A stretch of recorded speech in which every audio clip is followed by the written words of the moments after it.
Joanna Macy says in her book, World as Lover, World as Self, many of us are braced psychically and physically against the signals of distress that continually barrage us in the news, on our streets, and in the wider world. As if to reduce their impact upon us, we withdraw like a turtle into its shell. But we can choose to turn to the breath, the body, the senses, for they help to open us to wider currents of knowing and feeling. For me, dance is the practice where I turn to breath, body, and senses. Dance improvisation opens these currents and is a place where I can access different knowledge, bodily knowledge. Through my dance practice, I find resilience, strength, and connection to self, to others, and to the world. When I'm dancing, I can access a presence that most often eludes me in the everyday, where I'm planning and doing and going and never quite arriving to myself. This presence doesn't arrive magically, but it's cultivated, it's honored, and it's attended to. It comes in and out of focus.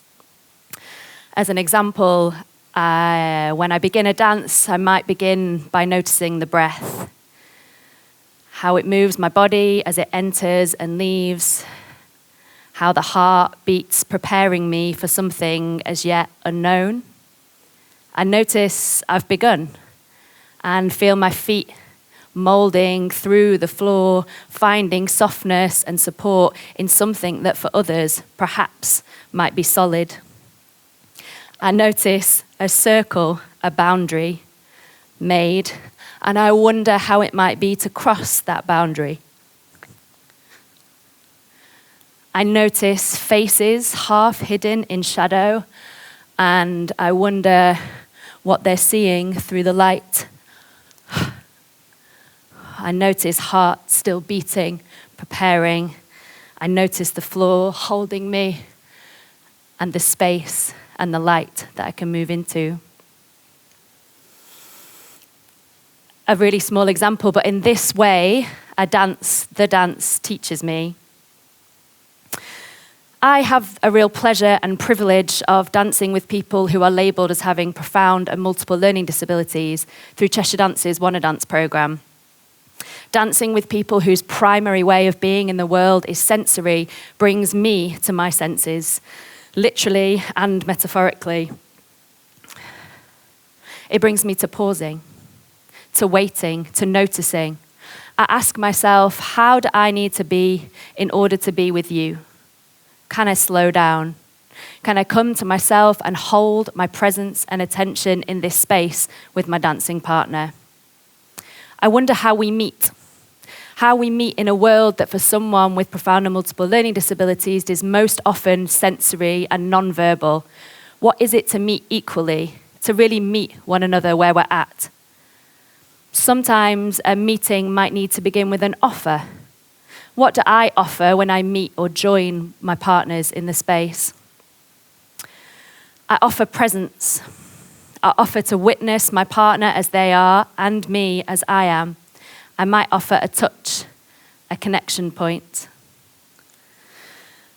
I offer a willingness to listen with my full body, to be still, to respond, to play, to notice the small dance and the potential in all movement. I commit to staying in uncertainty, to staying with the moment, to listening, and when I'm unsure, to listening even more deeply. I'm moved in finding a dance with my partner, no matter how that might be.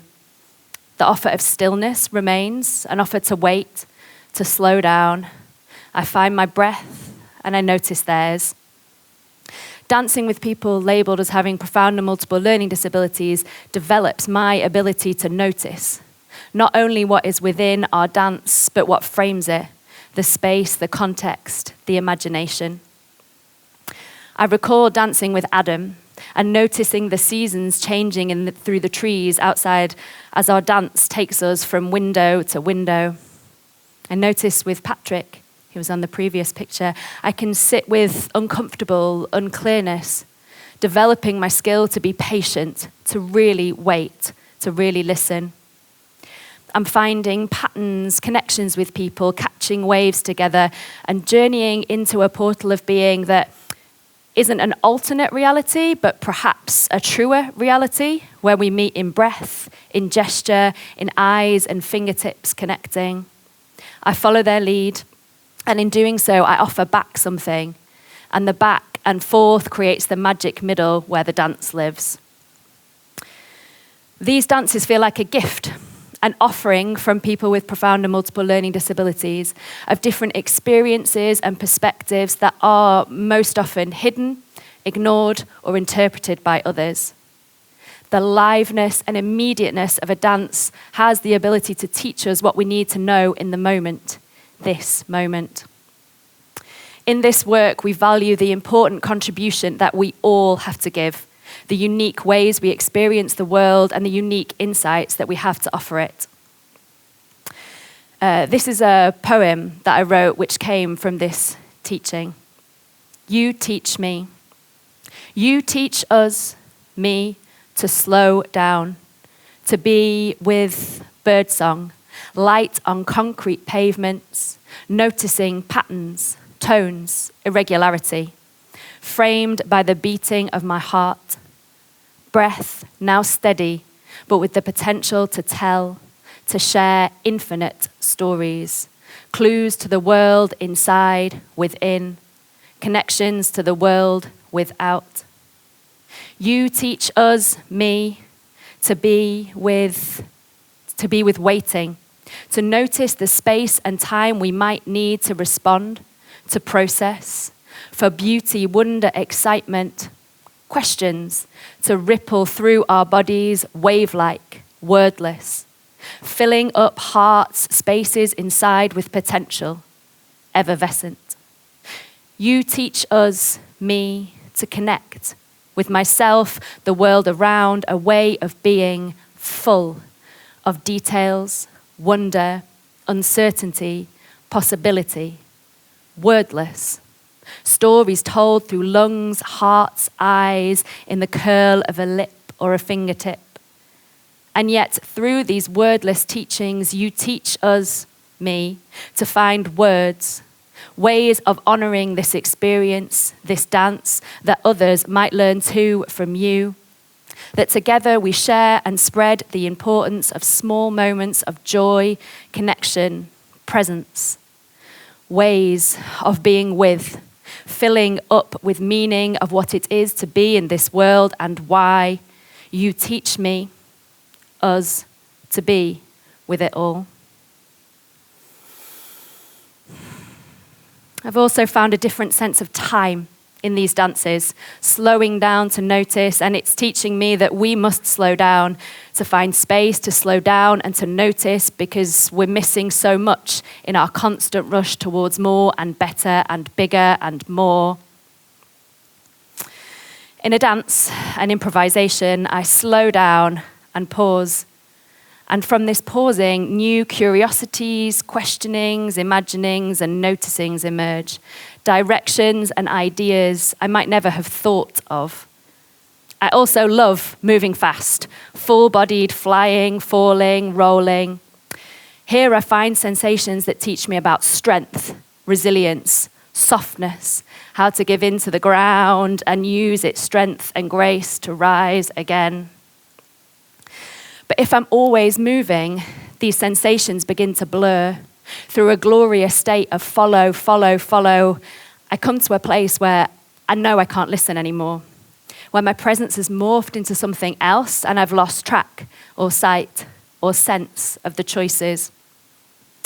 And so the time to slow down and to pause arrives again. In this way, the qualities, phrasing, dynamics of a dance teach me that we can't keep going and going in the world, losing track of noticing, missing possibilities, not allowing any space for them to be presented to us. And yet we try to keep going, and we're exhausted. Dancing also helps me to notice support. When I feel disconnected, despondent, can I notice the ground? The way it receives and supports me, stays steady and strong as I move with it. allows me to push against it to find my strength, my softness, and my structure. I can notice my structure through my skeleton, these bones that offer their daily support from within, enabling me to articulate, create form and meaning. And the air that I meet around me, offering lightness, space to move into, expand into. The air holds me gently. Through it, I sense space, time, and drink in its vital support through the breath. This dance of ground, bones, air reminds me what's available for me to return to. And in this way, the act of dancing is a way of processing the world, meeting it with curiosity, respect, kindness, strength, and grace. Dancing brings me into connection with the wonder of the everyday, drawing my attention to birds flying, seasons changing, eyes meeting and parting, heart beating. This is a poem that came from an experiential anatomy into movement session with Amy Voris. Lesson from the heart. The heart has a moment of rest between beats. Even the heart in its job of keeping us alive rests. Knowing the power of resting, essential to the doing, the pause, the softening, from where true action can emerge. How often I choose doing over resting, believing the power is in the action and only there in the doing more and again and more and better. Can I lean in to the back of the heart? Choose the moments of rest, knowing it's the thing that keeps the heart going and going, is pausing and pausing, waiting for the true moment for action to arise again. And so dancing gifts me all of this different way of knowing, of learning, different perspective. For you, perhaps this might come through another creative practice, walking, painting, making, drawing, writing. These practices bring the gifts of nature, the universe, these currents into the body and out into the world. And when we notice and translate that noticing into a creative act, it's as if we are magicians making manifest potential in the world. And it changes us, our perspective, our understanding, and it matters. It brings us closer to ourselves so that we might have more compassion and understanding for ourselves, for each other, and the world. So I wonder, can I trust myself?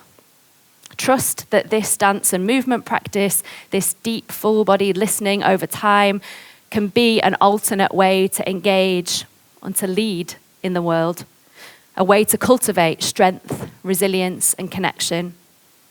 Could systems and structures embrace the wisdom of dancers and make space to listen? Because if they could, then I could see a world where care, compassion, choice, instinct, and creativity are valued inside and outside a dance studio. And the innovation, the joy, the sensitivity and perspective that could bring could only be a good thing. Thank you.